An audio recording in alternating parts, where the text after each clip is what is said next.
Welcome everybody. This video will be a review of the topics we've covered in Unit 2 of AP Stats. What you see in front of you here is a review sheet I sent out and posted yesterday, and it's called AP Stats Exam Review Facts and Suggestions. This, again, not 100% of this will actually be accurate because, again, this year is very unique. You only have 2 FRQs, so some of the advice for the exam is definitely different, but you can still read it. It still gives you ideas on how to write answers and little things to pace yourself well. But again, it's going to be a little different this time around. And if you need a little bit of a reminder of chapter, or rather Unit 1, that we talked about in the last week or so, this is a little bit here and some calculator steps.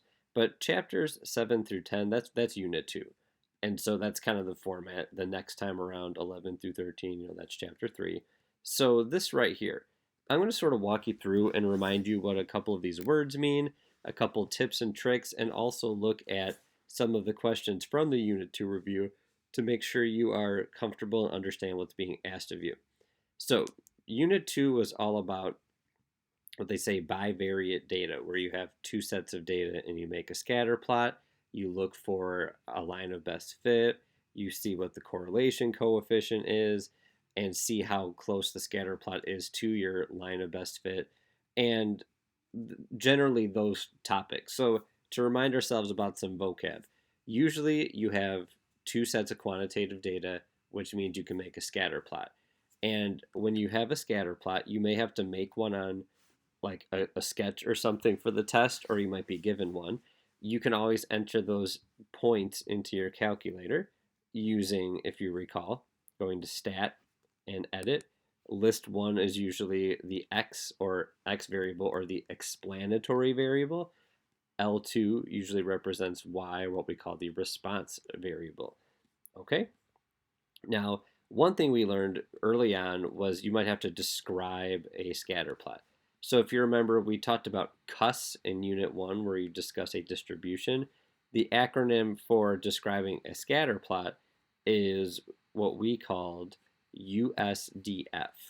So USDF, where U stood for unusual. So again, do you have any obvious or potential outliers in your data? And again, we'll talk about some other unusual things such as having high influence, and leverage. Those are words you might remember. We'll talk about that in just a bit. The S stood for strength.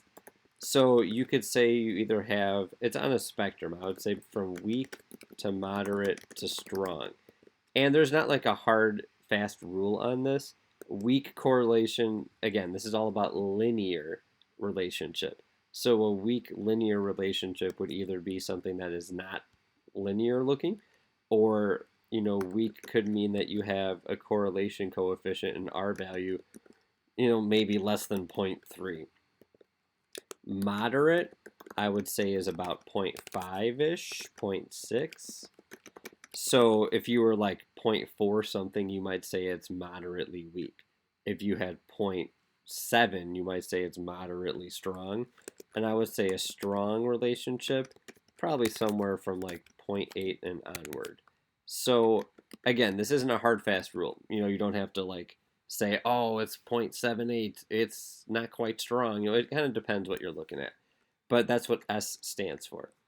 D, that was direction. That's either positive or negative. That's rather simple. Are the scatter plot pattern going up or down? If you can't tell if it's that scattered, then it's probably weak to begin with. And that can be decided too when you get your correlation coefficient R, which we'll talk about. If you can't tell, that'll tell you if it's positive or negative. And lastly, F stands for form. Now, I would just say linear or nonlinear. I wouldn't try and say it looks quadratic, it looks logarithmic.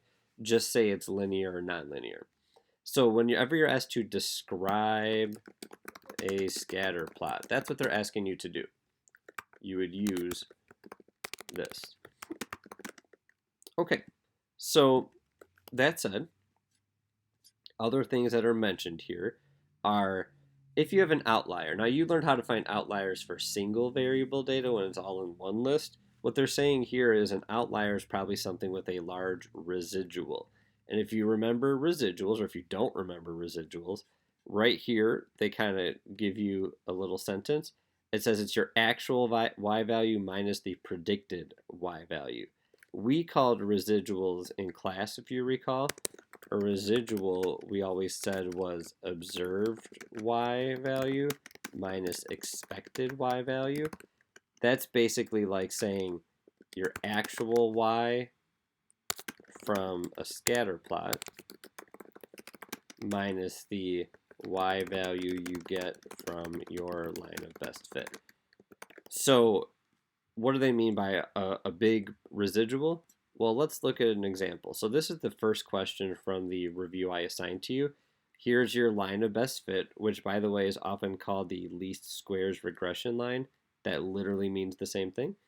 And this point here, that's at about 62 and 41,000 maybe, that difference from this point to the line would be called the residual. So this would be the actual y value.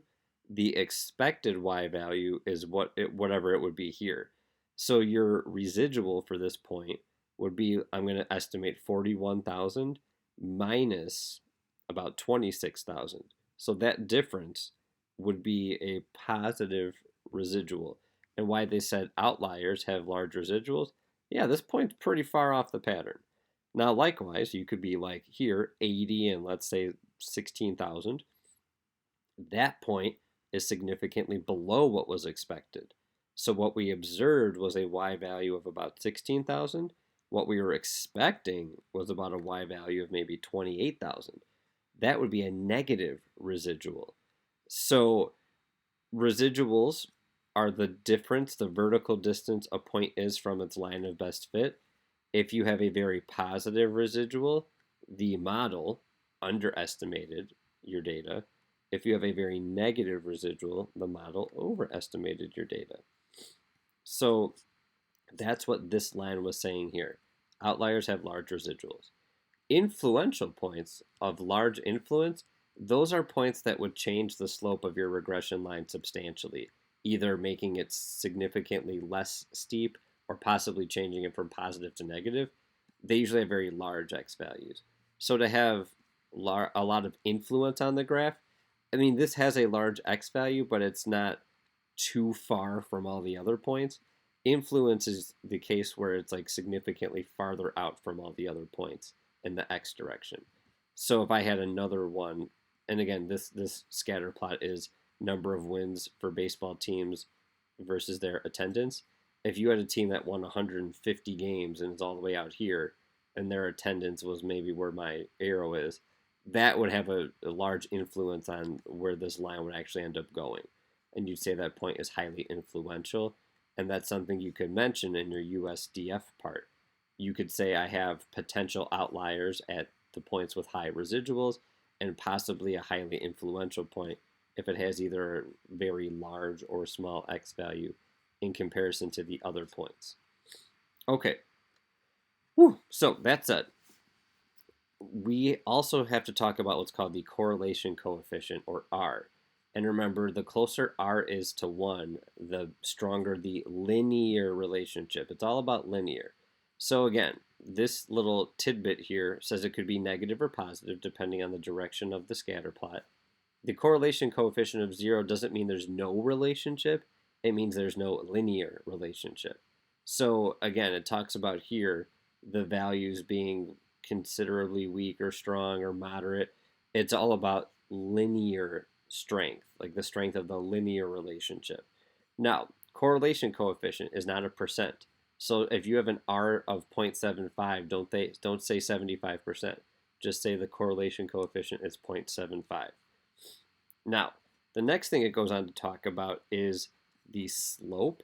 Now, this gets a little technical. When you make a line of best fit, the calculator tells you the slope.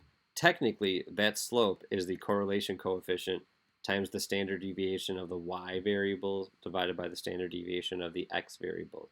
And again, that's like saying the response variable and the explanatory variable.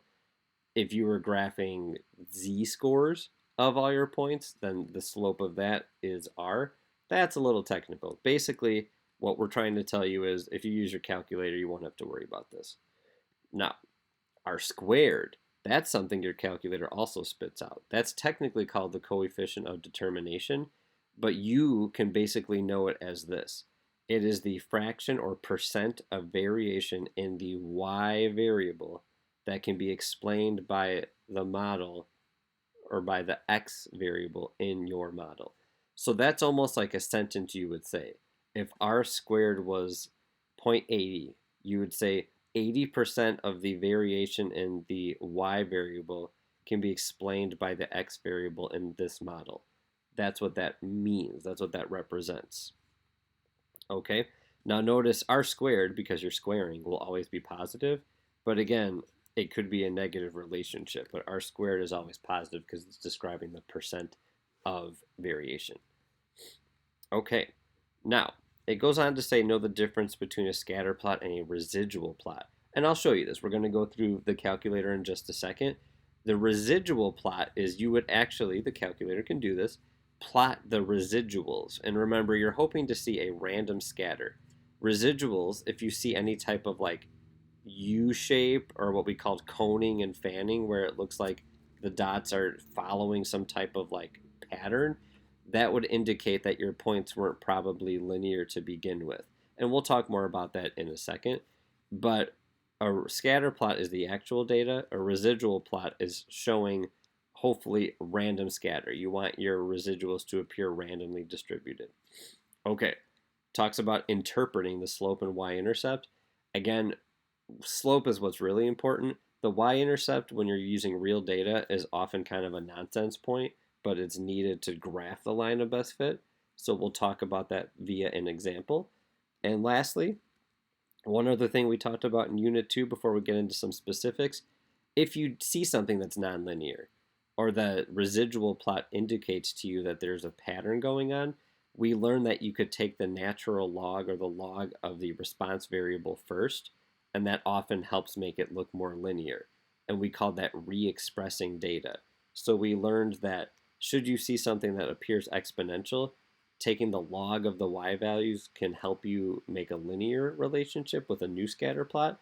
If that doesn't work, maybe you would take the square root of the y variable, or even try taking the natural log of x or both x and y to see if you get something more linear. Now, I highly doubt they'll give you that much work on a 2-question AP test this year. However, in the review I gave you, they do tell you that they give you the equation of a line of best fit that has been re-expressed. So you have to understand that if you had to like solve something with that or plug in, there's a log or ln in front of the y. It looks like this. So to solve something, you'd have to undo it with logs. Okay, so let's actually look at an example. So I have my graphing calculator set up here, and I chose from your review the first question. So this first question, these aren't the points I have in the calculator. I just want to talk about something. A lot of times with problems, they'll give you the picture, the scatter plot, the line of best fit, or least squares regression line. And then they'll give you what's called a computer printout. So to decipher this computer printout stuff, here's the deal. T-value, p-value, that we didn't get to this year, and it's not going to be on the test. What you basically need to know is the following.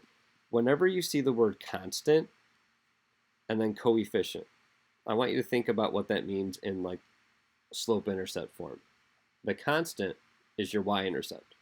So what this is saying is if a team won 0 games, their attendance would be 10,834 people.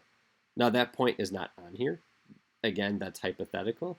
But then the graph kind of kicks in at 60.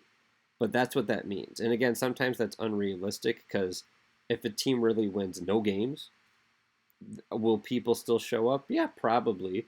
But that's highly unrealistic that they win no games. So sometimes this might be a really weird one that says like, if it's like sales of a product or time or something, and at like sales of 0 or time of 0, it doesn't always make sense. So sometimes the y-intercept you have to describe, but it's not like needed in the question. The other one, the one that doesn't say constant, in this case it says wins, this is the slope. So when it says interpret the slope, 235. Now, how you interpret that slope of 235, don't just say it's 235 over 1. 235 over 1 is the same as saying 235 people, because that was the y variable in attendance, for every one win. Now, how you would explain that and describe the slope, this description would be as follows. We can expect that for every increase of one win, there will be an increase of 235 people in attendance. And you always start, I know you learned rise over run, but when you describe a slope, you always start with the x part, because it's always going to be over 1. So you always say for every increase of 1 in the x, or in the explanatory variable, there will be, or I wrote it here, but you'd want to say we can expect. Now, I wrote it in the beginning, but you want to use words like we can expect. You don't want to say definitively it will increase by this, because then you're implying causation, and correlation does not mean causation. So you definitely want to use words like we can expect or we should expect. So basically, if I want to write this a little bit nicer, for every increase of one win, we can expect an increase of 235 people in attendance. That's used describing the slope. Okay? Now, when it says here, explain why it's not reasonable to use the least squares regression model per game for 0 wins. Well, first of all, this model, the picture starts at like 60. So they're implying that the 30 baseball teams in 2017, the lowest number of wins was like 60 something. So that would be what we call extrapolation. I know normally extrapolation means when you go beyond the data.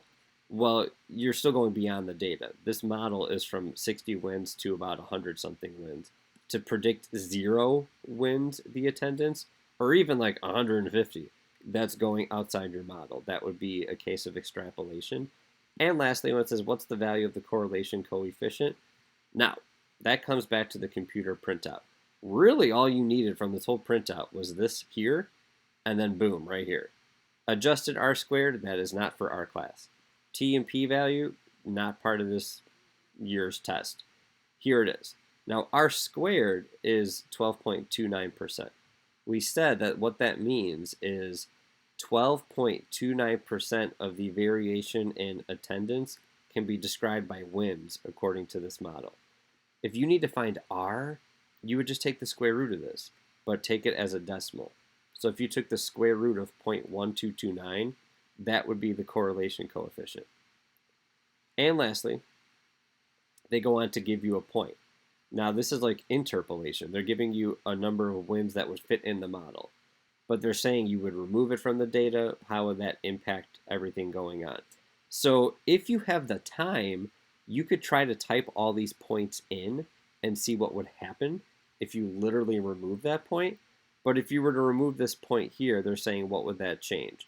You know, and if this point was removed, you have to imagine what would happen to this line of best fit. I would think removing that could possibly bring this down a bit more and maybe raise this up a little bit. But again, if you have the time, physically do it.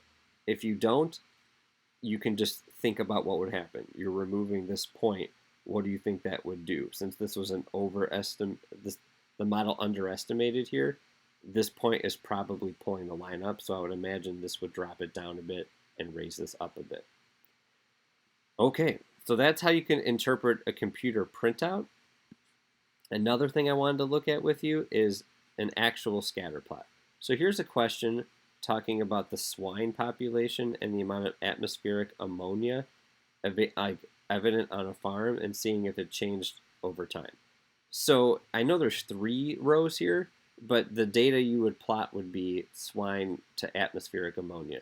The year is just there as a point of reference or a context. This isn't unit 1. You want to see what's going on between these two. Is there some type of relationship between swine population and atmospheric ammonia?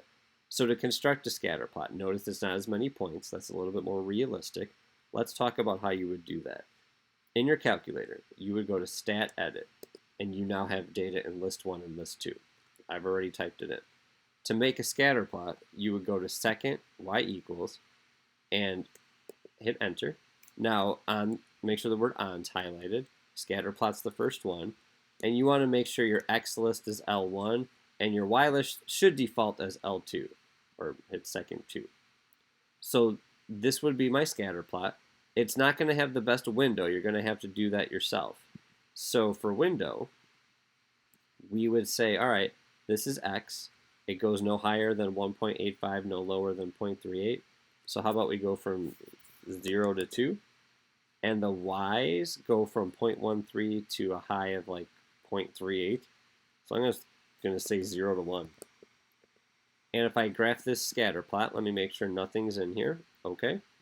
This is what my scatter plot looks like. So if someone said describe this, you might say, doesn't look too unusual. I'd say it's strong to moderately strong. You might need to find the correlation coefficient to declare that part, the strength. It's definitely positive direction, and I would say it's pretty linear.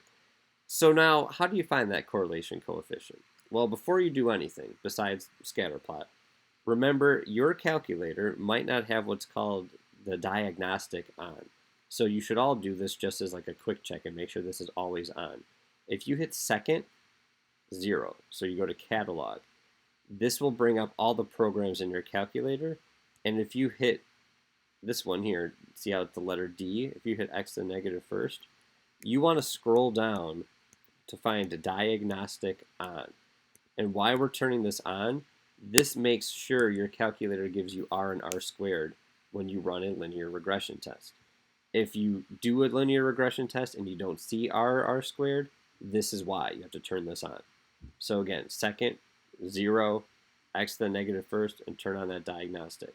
Now to run a linear regression, you would go to stat, you would arrow over to calc, and I know you see one at number 4, but we tend to pick number 8 in the world of AP stats. They usually give you lines of best fit as A plus BX. So B is actually the slope and A is the y-intercept. So I would click that. Again, this is all set up. If you want to get fancy and actually store your regression equation and see it graphed, you could go here and press vars, arrow over to yvars, hit enter, and then enter. And this will automatically put my line of best fit on the graph. So here I go. So in running my linear regression, I now see that A, the y-intercept, is 0.127, or I would leave 3 decimals, 0.127. The slope is 0.133 with an r squared of 0.72 and an r value of 0.85. So the correlation coefficient of 0.85, that would lead me to believe this is pretty strong of a relationship. R squared, you would say 72% of the variation in atmospheric ammonia can be described by swine population in our model. Basically what that seems to be indicating is that as the swine population increases, that is leading to more atmospheric ammonia. Now, again, you cannot prove it. You cannot say that swine is causing this increase. You would just say there is a correlation between them. So you've done your scatter plot. It actually tells you 0.85. What 0.85 indicates is there is a moderately strong to strong linear relationship between swine population and atmospheric ammonia. Part C, it says, does it appear there's a linear relationship? I'd say so. 0.85 is pretty strong. And then literally, what percent of the variability can be explained by swine population size? That is R squared, boom, 72.3% can. Now, let's talk about this really quick. This question's done. So we kind of did number 2 together, but just so you know, if you wanted to see it, you can see here that the residuals, how far apart are these points? They're pretty close to the line of best fit. I think this is pretty linear. But what's cool, you can physically look at the residuals. So remember, how you would do that. Once you've done a linear regression test, once you did stat calc 8, you have created a list of residuals on your calculator, whether you know it or not. So let me clear this out really quick, and we'll talk about that. If I go to second y equals and go to on, the residuals can always be graphed by leaving the x list alone. Leave it as list 1, but this one, list 2. If I press second stat, you'll notice that residual is an option. that means it will graph the residuals for me. And I'm hoping for, again, random scatter. So if I go to graph this, this isn't the best picture. I probably have to adjust the window. Now, if you remember that scatter plot we just looked at, the residuals were very close to the line, but some are above the line and some are below the line. So whenever you do a residual plot, I would make the x min 0. The x max is fine. You don't change that. The y min, I would always default to -1, and the y max 1, because you want to see a little bit above and a little bit below.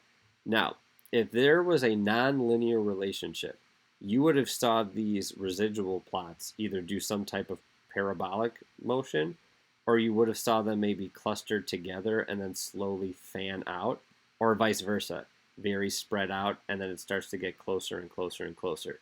So if you see like a cone or a U or something like that, that indicates that your residuals are not randomly scattered, and that means that your data was probably not linear. This is just random. Like, you got some above, some below, some right on the money. They're not very far apart. I would say that this is further evidence that a linear fit makes sense for your data. One other thing you could do, if you have the time, or just so you're aware, if you were to go to second y equals and do a histogram, you could do a histogram of the residuals. And what that would do is that would indicate to you, if you have truly randomly scattered data, a histogram of your residuals should actually appear unimodal and symmetric. So again, can't really see it here. Let me fix that a little bit. I'm going from 0 to 2. This should be from maybe 0 to 1. Let's see what this looks like. Still not seeing it. I could go to just zoom fit or zoom stat. So zoom stat is what you pick if you can't see what you're looking for. There we go. Now, do I have it going down a little bit? Yeah. Would I say this is skewed? No, I don't think so. I don't think it's far enough apart to say that. It's not perfect, but basically what this is trying to tell you is that it's unimodal. It certainly has one peak. It's vaguely symmetric. It might be a little off to the right. And again, it's not a perfect. I didn't get an R value of 0.99. I got an R value of 0.85. But this is kind of going above and beyond. This is just me further showing you. Or if you want to do a unit 1 thing again, we could do a one variable stats check on the residual list. And basically, the closer your... Oh, hold on. I did something goofy here. Stat, calc, one variable stats. Residuals, calculate. What am I doing wrong here? Maybe I have to store it in a different list. I might have to take the residual list, so list 7, and I'm going to just store it as, let's call it list 3. Maybe that'll work better. And now if I do stat calc for list 3, maybe this will be better. There we go. So the closer your average is to 0, the better. This is essentially 0. This is -1 times 10 to the -15th. So if you have a mean, or a, like on your histogram we just saw, it's 0 is essentially like the mean. That's good. That means that you're centered around 0 and you have a relatively small standard deviation. So again, the closer that middle value is to 0 and the median and mean are both essentially 0, that kind of indicates your data is a little bit more unimodal and symmetric. And again, it's not perfect from that histogram. We only have 10 data points. So if we had more swine data, we'd probably see a more balanced graph of the residuals. Now again, that whole thing there that I just talked about with the histogram of the residuals, that's really taken it a step further. The main thing to know is that after you've done a scatter plot and after you've done a linear regression test like this, once you've done that, then you have the ability to graph a plot of the residuals, and you're looking for just random scatter. No coning, no parabolic motion of some kind. Okay, so I hope that helps. That covers a lot of Unit 2 in a nutshell. One thing I did not show you here is if you needed to fix your data, how you could have rescaled it. Again, that would mean if you had some type of curvature in your original scatter plot, you would perhaps take the natural log of, let's say, list 2, because that would have been your response variable or your y variable, and then you would have stored that as the new list 2, and then you could have made a scatter plot of that data and saw if it looked a little bit better. Or if that didn't work, you could have taken the natural log of list 1 and list 2, or the square root of list 2 and seen if that improved a little bit. But again, I highly doubt that will be the case because it is a 2-question test this year. Where you may see that show up, I'm trying to see if there's one of these examples talks about it, but I have to find it for you. Let's see, which question has that brought up? Is it number this? Being a little slow, sorry about that. Is it here? No, is it here? Maybe I took it off. But if the line of best fit literally says ln in it, you'd have to just be cognizant of that. So let's see how this says y hat equals that. If rescaling had been done, it would have said ln of y hat. So what you would have had to have done is if they give you an x value to plug in, you would have had to have figured it out and then done e to that, to kind of undo the natural log aspect of things. But again, I would be very surprised if that was on there, guys. So I wouldn't be too nervous. Yeah, I'm trying to see. This one doesn't have it either. Maybe I took it off of there. All right, so that said, everybody, I think that's enough information to help you get through what you see right here. If I can find a better rescaling one, I'll see if I can find one and just give it to you as a separate question. Oh, here we go. It was number 4. So it says natural log of rate. So if you had to plug in the age of something when you were doing this question, notice it's ln of age. So they've rescaled x and y. So if you plugged in a number for age, it would be 3.92 times the natural log of the age, 4.82 minus that, and then since it's natural log, to undo natural log is to do second natural log, which is e raised to whatever you would have had on the right-hand side, and that would give you the answer for y, or rate in this case. Okay, so again, why do we bring that up? This looks like it's exponentially decreasing. By taking the natural log of both, you would have helped a little bit, and you can even see here the residuals still have a little bit of a curvature to it. Okay, so enough of me adding stuff. I think you have enough to help you out. I wish you guys luck. If you have any questions, let me know.